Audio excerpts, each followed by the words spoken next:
Hi everyone. Someone once told me that aging was profound, and the use of that word really struck me. It's so true. Are you trying to redesign your life in your 60s? It's hard. It's really difficult. The whole context of aging is shifting, and our lives are going through amazing transitions.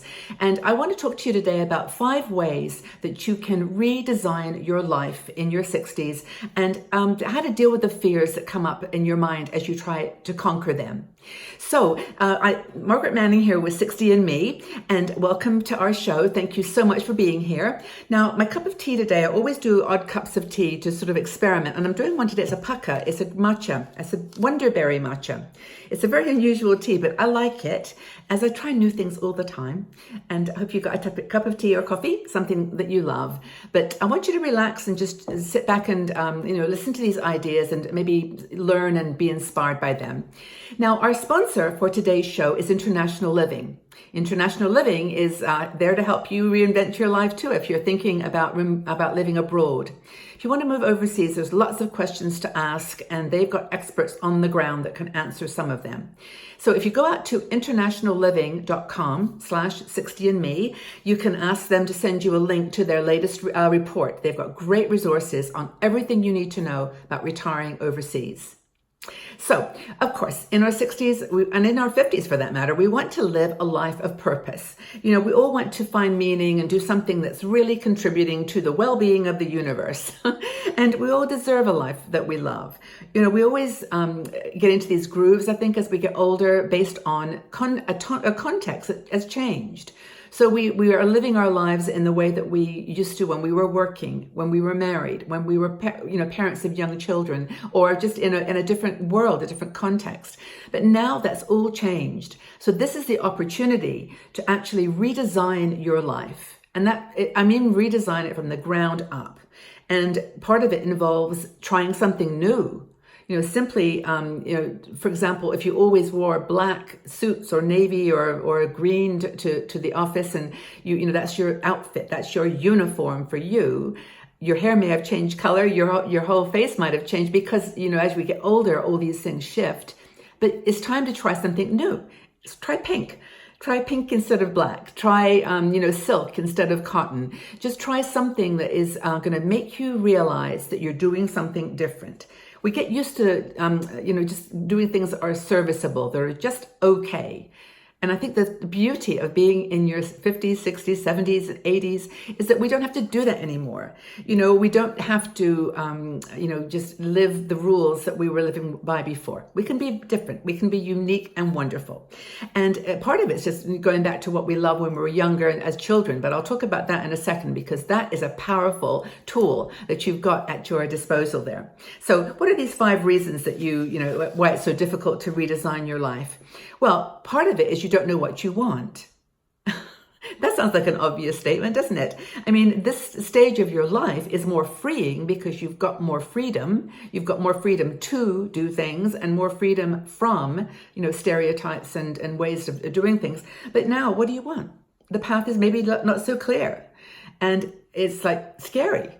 It is scary. It's a little bit like being in high school. I've always thought of that same analogy that the world is just in front of you, and what do you want? So that makes redesigning your life really difficult if you don't know what you want. Seems like an obvious one. Second is you lose familiar titles. You were a mother, you were a wife, you were a manager. You had these titles that defined you. And I mentioned this earlier because, saying that you're a teacher or a senior manager or communications manager, as I was, what does that mean now? What do the labels mean now that you're not in that role anymore? And especially if you're not married anymore, if you were a wife for 30, maybe 35 years, and you've decided to end that marriage for whatever reason, it's just like your whole being changes. And so I think it's really important. Now, she became, the author of this article is Michelle Vosberg. She said that she became an entrepreneur, and that's hard, but that you can do it. I think I became a nomad. I mean, I became a boomer nomad, which I'm kind of okay with. I've moved a lot in my life in general. And now I think maybe like you've moved around probably as well. It's okay. I'm kind of at peace with that. But the point here is you get to decide now You get to create the Broadway show, the costumes, the people, who's in the audience, who's cheering you on. This is your time. So that's the second reason that you have trouble with this, though. You lose those familiar titles. The third thing, and I think this is so important, maybe the most important, is you live in the past all the time. Like you've got, in your mind that you've done things, you've learned lessons, but you don't apply the learning. You don't accept that there was a purpose or a direction that mistake or that reality gave to you in your life. You got to redefine your boundaries, and it's like a matter of letting go of some of the things that did define those boundaries for perhaps a long time, and reframe things that happened in the past that you might have considered as negative as positive. So that you can look at the things where you consider that was a big mistake, or I shouldn't have done that, or that was the wrong thing to do, and say, that may have been the wrong thing, or, in quotes, or it wasn't the right decision, but it brought me to where I am today. And I think that that's really, really important. The other reason that you find it hard to redefine yourself, and this is one that I think a lot of people deal with, and that is they feel they don't know enough.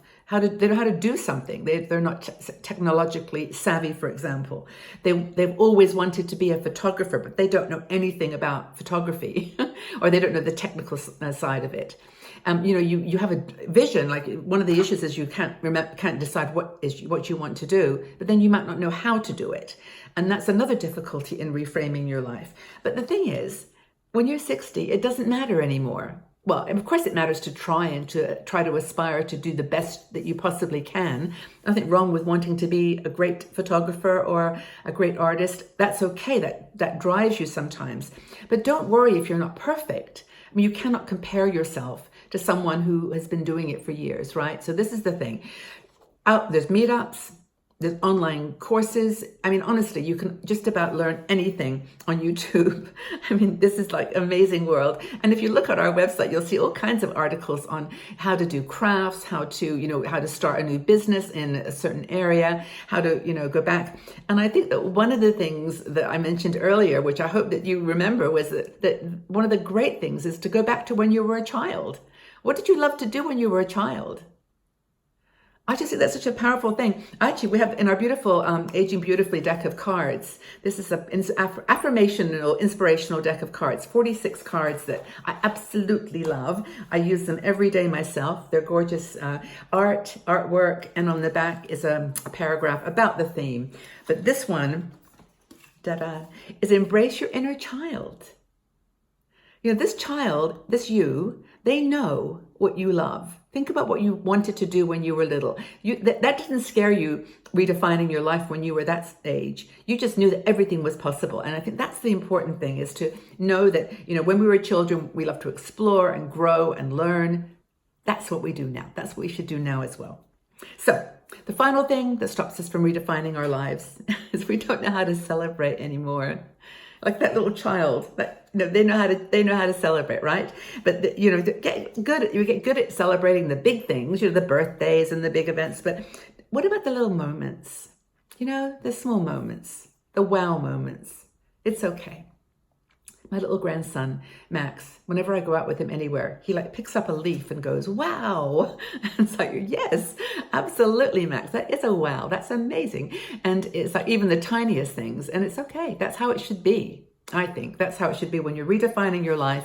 You've got to overcome those fears I mentioned, and then just live in the present moment. Celebrate the precious, simple things.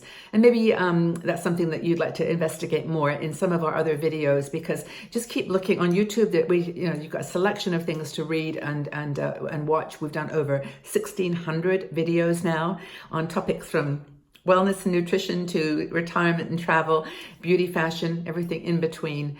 And we love to have you, just using our resources here to help you grow, to help you redefine your life. It would be really precious to me if that would happen. So examine your life. What's stopping you from taking action towards something that you really want to do? How do you want to redefine your life? And what's stopping you? I hope it's a good question for you to consider. Thanks again for being here. Thank you for your support. And please, before you go, check out our website, 60andme.com. We've got YouTube channel. We've got, of course, three new sister sites: Retire Different, She Cruises, Learn to Simplify. Sort of niche sites that are sister sites to 60andMe, and we would love to have you there. And of course, if you're interested, please join our Patreon supporters group or our Facebook supporters group, ways that you can help us in a very practical way, and we're forever grateful. Thanks again for being here. Really appreciate you being here and supporting us, and take very good care of yourself. Have a great day. Bye for now.